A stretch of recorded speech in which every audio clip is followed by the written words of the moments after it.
নমস্কার বন্ধুরা, কেমন আছো সবাই? সকলকে আমাদের চ্যানেলে অনেক অনেক স্বাগত। আজ সকালে ঘুম থেকে উঠে তাড়াতাড়ি রেডি হয়ে গিয়েছিলাম আমার বাবার বাড়ি যাওয়ার উদ্দেশ্যে। কারণ দিনটা ছিল 7ই জুলাই আর আমি আজ যাচ্ছি তারকেশ্বর। তো সকাল সকাল ঘুম থেকে উঠে রেডি হয়ে ওই বাড়ি যাওয়ার জন্য বেরিয়ে পড়লাম। আমার সাথে তোমাদের দাদাভাই যাবে না, কারণ ওর গাড়িটা নিয়ে অত দূর যাওয়া সম্ভব না। অবশ্য আমি ওকে বারবার করে বলেছিলাম যে চলো, আমি তোমাকে ঠেলে ঠেলে নিয়ে যাব, কিন্তু ও যেতে একদমই চাইছিল না। এর জন্য আমি ওকে আর জোর করিনি। তারপর এইবারই এসে দেখি আমার দিদি কেবল রেডি হচ্ছে। ওর রেডি হওয়া হয়ে গেছে, আর যাওয়ার আগে সমস্ত গুরুজনদের নমস্কার করতে হয়। এর জন্য আমরা সবাই মা বাবাকে নমস্কার করে নিচ্ছিলাম। বাবাকে অবশ্য আগের দিন রাত্রেই নমস্কার করে রেখেছি, কারণ আমার বাবাও আজ কাজে বেরিয়ে গেছে। তারপর দীপঙ্কর দা আর দিদিকে নমস্কার করে আমি এদিকে এসেছিলাম তোমাদের দাদাভাইকে নমস্কার করতে। আর ও আমাকে 500 টাকা দিয়ে বলছে কি, যদি হয় খরচ করো, আর যদি বাঁচিয়ে নাও তাহলে বাড়ি এসে আমাকে ফেরত দিও। এর জন্য আমরা সবাই হাসাহাসি করেছিলাম। তারপরে আমরা বেরিয়ে পড়লাম তারকেশ্বর যাওয়ার জন্য রাস্তা দিয়ে। ওদিকে দিদি আর দীপঙ্কর দা চলে যাচ্ছে, আর এদিকে আমি একা পেছন পেছন হেঁটে যাচ্ছি। আর রাস্তায় যাওয়ার পথে আমরা আমাদের শীতলা মন্দিরে নমস্কার করে নিলাম। যেখানেই যাই না কেন শীতলা মন্দিরে নমস্কার করবই। এখানেই আমাদের মনের সমস্ত কথা কষ্ট সব মাকে বলে তারপরে যাই। নমস্কার দিয়ে আমরা বেরিয়ে পড়েছিলাম সাইনবোর্ডে যাওয়ার জন্য, কারণ এখান থেকে টোটো ধরেই আমরা যাব বগুলা বাস স্ট্যান্ডে।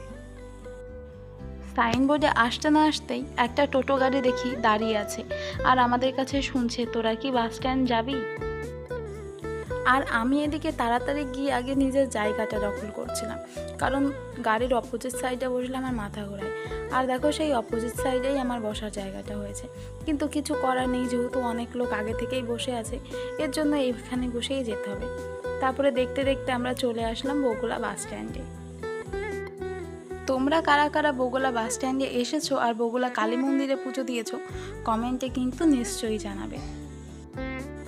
তারপরে আমরা চলে আসলাম বগুলা রেলওয়ে স্টেশনে। এসে দেখি স্টেশন পুরো ফাঁকা। আমরা তো প্রথমে অবাক যে তারকেশ্বর যাওয়ার দিনে স্টেশনে কেউ বসে নেই। মনে মনে খুশিও হচ্ছিলাম যে তাড়াতাড়ি বাবা একটু বসে যেতে পারবো।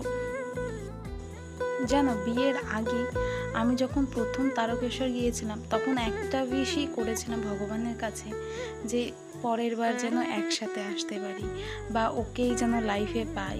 একটা অনেক ইচ্ছে নিয়ে আমি গিয়েছিলাম, যেটা পূরণও হয়েছে, কিন্তু একসাথে যাওয়া হয়ে পারেনি। এর জন্য আজকে যখন যাচ্ছিলাম না, খুব ওর কথা মনে পড়ছিল, আর অনেক কষ্ট হচ্ছিল। হাসি ছিলাম, খুশি ছিলাম, কিন্তু মনের মধ্যে একটা কষ্ট আমার থেকেই গিয়েছিল, যে ও আসলে হয়তো ভালো হতো। কিন্তু ও আমাকে বুঝিয়েছে যে ভগবান যদি ওকে এরকমই রাখে, তো পরের বছর ও আমার সাথে এরকমভাবেই যাবে, যাতে ভগবান ওকে ঠিক করে দেয়। তবে এদিকে এসে দেখি যে কত লোক বসে আছে। প্রথমে আমি ভেবেছিলাম হয়তো বেশি লোক যাবে না, কিন্তু দেখি যে এদিকে যত লোক বসে আছে সবাই তারকেশ্বরে যাওয়ার জন্যই বসে আছে। তোমরা কারা কারা শ্রাবণ মাসের সেকেন্ড সোমবারে তারকেশ্বর গেছো, কমেন্ট করে কিন্তু জানাবে। আর কারোর আমার সাথে দেখা হয়েছে কিনা সেটাও আমাকে কমেন্ট করে কিন্তু জানাবে। জানো, যখন ট্রেন এসেছিল তখন এত ভিড় হয়েছিল, আমাকে তো ধাক্কা মেরে এক সাইডে ফেলে দিয়েছিল। ওখান থেকে আমার দিদি কোনোভাবে আমাকে তুলে এনে এখানে এসে বসিয়েছিল। পরে দীপঙ্কর দা ডেকে বলল যে আমার এই সাইডে চলে আসো, এখানে অনেক জায়গা আছে। তো দাদার কাছে গিয়ে যখন বসি, দেখি সামনে কত লোক তারকেশ্বরে যাওয়ার জন্য ট্রেনের মধ্যেই নাচানাচি শুরু করে দিয়েছিল। আর আমার দিদি দীপঙ্কর দার সাথে করছিল একটা দুষ্টুমি, কারণ আমি শঙ্কৃপাকে ফোন করে দেখিয়েছি যে আমি কোথায় আছি, ট্রেনে ভালোভাবে উঠে গেছি। ভিডিও কলে কথা বলছিলাম বলে ও দীপঙ্কর দাকে সামনে বসে ভিডিও কল করছিল, আর দাদা তুলেও নিয়েছিল। ট্রেনে উঠে দেখি শুধু আমরা 3 জনেই নই, আমাদের পাড়ার অনেকেই যাচ্ছিল তারকেশ্বর। তো সকলের সাথে ট্রেনে দেখা হয়েছিল, আর সবাই একসাথেই একই জায়গায় যাচ্ছিলাম, ব্যারাকপুরে। আর ব্যারাকপুর স্টেশনে যখন নামি, এত ভিড় যে এক পা ফেলার জায়গা ছিল না। প্রচুর কষ্টে আমি বাইরে বেরিয়ে এসেছি। আমার দিদি তো আমাকে ধরে ধরে বাইরে বের করে নিয়ে এসেছে। এসে আরেকটা সমস্যায় পড়েছি, এত অটো দাঁড়িয়ে আছে, কিন্তু আমাদের নিয়ে যাওয়ার মতো একটা অটো ছিল না, কারণ প্রত্যেকটা অটোওয়ালাই বলছে যে 3 জনকে করে নিয়ে যাব না। তারপরে দীপঙ্করদা কোনোভাবে খুঁজে একটা অটোয় 3 জন অলরেডি বসেছিল, তাদের সাথে আমাদের 3 জনকে বসিয়ে সেই অটোওয়ালা কাকু ব্যারাকপুর স্টেশন থেকে শেওড়াফুলির দিকে রওনা দিল। আর আমিও যাওয়ার পথে বাইরের চারিদিকের দৃশ্য আর আগের কথা মনে করতে করতে যাচ্ছিলাম যে বিয়ের আগে যখন এসেছিলাম তখন কি এই জিনিসগুলো এরকমই ছিল না কিছু চেঞ্জ হয়েছে। দেখতে দেখতে আমরা চলে আসলাম শেওড়াফুলি। এখানে এসে জল ভরার জন্য ঘট কিনছিলাম আর কিছু কভার কিনে নিয়েছিলাম ফোনের জন্য, যাতে বৃষ্টি হলে কোনো সমস্যা না হয়। কিন্তু এই ঘটগুলোর দাম নিয়েছে এক একটা 20 টাকা, আর ওর সাথে যেটা দিয়ে ঝুলাতে হয় সুতোর মতো ওটাও নিয়েছে 20 টাকা। তো আমরা শুধু ঘরটা কিনেই চলে এসেছিলাম ঘাট পার হওয়ার জন্য। ঘাটে এসে অজস্র মানুষের ভিড় ঠেলে 10 টাকা দিয়ে টিকিট কেটে আমরা চলে যাচ্ছিলাম লঞ্চে ওঠার জন্য, কারণ লঞ্চে উঠেই ঘাটটা পার হতে হয়। আর আমি যাওয়ার সময় ভাবছিলাম যে পরের বছর যখন আমি ওকে নিয়ে আসব, তো আমি লঞ্চে হুইল চেয়ারটা তুলব কীভাবে, ওকে কিভাবে নিয়ে যাব, এই ভাবতে ভাবতে আমি আগাচ্ছিলাম যে কিভাবে হবে। তারপরে আমি ভাবলাম ভগবানের যদি চায় তাহলে নিশ্চয়ই কোনো না কোনো ব্যবস্থা ঠিক হয়েই যাবে। তারপরে আমি এদিকে ঘুরে দেখি যে কত লোক এই লঞ্চে উঠবে। আমি উঠেছি আজ থেকে প্রায় 6-7 বছর আগে, আর এখন উঠছি, মনের মধ্যে একটা এক্সাইটমেন্ট তো হচ্ছেই, আর চারপাশের পরিবেশটাও কতটা সুন্দর। কিন্তু এর মধ্যে যদি ও আমার সাথে যেত তাহলে আর একটু বেশি ভালো হতো, আর আমি আর একটু বেশি খুশি হতাম।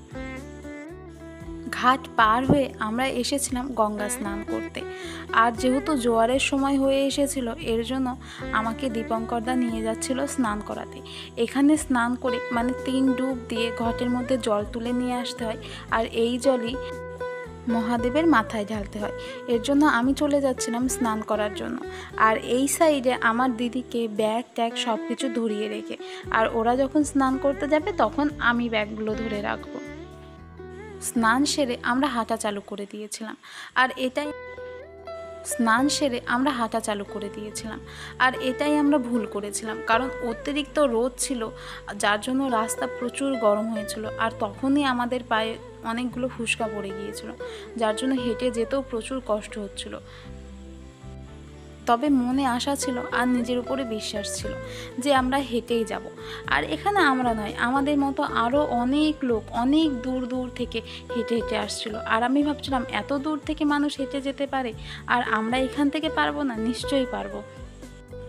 আমি ভাবছিলাম সংকৃপার জন্য মহাদেবের নাম করতে করতে আমি যাব, যতই কষ্ট হোক যত যাই হোক আমি হেঁটে যাবই। কিন্তু একটু কষ্ট হয়ে গিয়েছিল, যার জন্য আমরা একটা জায়গায় একটু বিশ্রামের জন্য বসে পড়েছিলাম।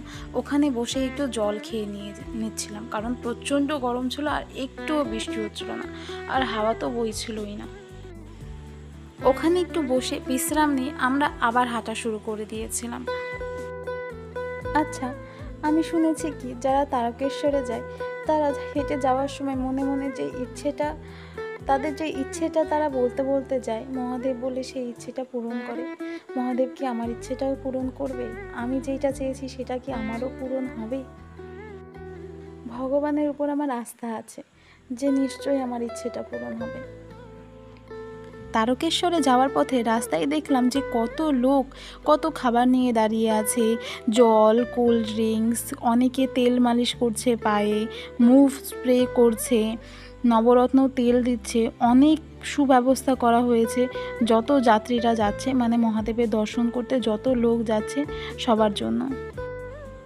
আর বিকালের দিকে একটু মেঘলা হয়েছিল, কিন্তু বৃষ্টি হয়নি, বৃষ্টিটা হয়েছিল রাত্রের দিকে। আর এখানে ভিড় হয়েছে কিসের জন্য জানো? এখানে সবাই আইসক্রিম দিচ্ছে, মানে সবাইকে আইসক্রিম দিচ্ছে। আমরাও খেয়েছি, যে প্রচুর গরম লাগছিল তার জন্য। আর এখানে দিচ্ছিল লুচি পরোটা, মানে লুচি আর আলুর তরকারি। আমরা ঠিক এর সামনেই বসেছিলাম একটু বিশ্রাম নেওয়ার জন্য। এদিকে রাতও হয়ে গিয়েছিল, আর আমরাও তারকেশ্বরের মন্দিরের অনেকটা কাছে চলে এসেছিলাম। আমাদের 3 জনের পায়েই অনেক ব্যথা হয়ে গিয়েছিল। দিদির পা তো ফুলে গিয়েছিল, আমার পায়ে অনেক ফুসকা, আর দীপঙ্করদার পা ছোট ছোট পাথরে ফুটো হয়ে গিয়েছিল। কিন্তু আমরা তাও তারকেশ্বরের মন্দিরের কাছে চলে এসেছি, আমরা খুবই খুশি ছিলাম। পুজো দিয়ে বাড়ি যাওয়ার সময় দিদি একদমই হাঁটতে পারছিল না। এর জন্য দীপঙ্কর দা দিদিকে ধরে ধরে নিয়ে হাঁটছিল। আর এই সময় যেন আমার ওর কথা এত মনে পড়ছিল যে আমার পায়েও প্রচুর ব্যথা হয়েছে। এখানে যদি শঙ্কৃপা থাকতো তাহলে ও আমাকে ধরে ধরে হয়তো এইভাবে নিয়ে যেতে পারতো। খুব কষ্ট হচ্ছিল, হলেও কিছু বলতে পারছিলাম না, কারণ দীপঙ্কর দা দিদিকে সামলাচ্ছে। এখানে যদি আমি বলি আমার খুব ব্যথা হচ্ছে, দীপঙ্কর দা কাকে সামলাবে? দীপঙ্কর দারও তো পায়ে অনেক ফুটো হয়ে গেছে, দাদারও তো অনেক কষ্ট হয়েছে, যার জন্য আমিও কিছু বলছিলাম না। যার জন্য তিনজনে কষ্ট করে আমরা চলে এসেছিলাম তারকেশ্বর স্টেশনে। এখান থেকে আমরা চলে যাব শেওড়াফুলি স্টেশনে, আর ওখান থেকে বাড়ি। তারপরে ট্রেনে চেপে তিনজনে ভালোই ভালোই বাড়ি ফিরে আসতে পেরেছিলাম।